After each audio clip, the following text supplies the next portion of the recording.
माझी शाळा मला आजही आठवे रे. पुन्हा शाळेमध्ये मला वाटते जावे रे.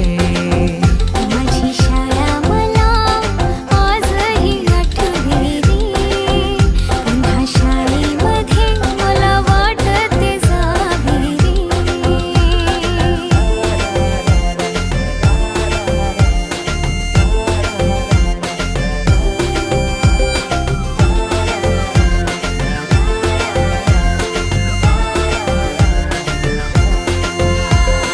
मधल्या सुट्टीला डब्बा खायची मजा. बिलगिरीस आता पोटात झाड. खारीच्या दातांनी शेर केल्या लिमलेटच्या गो.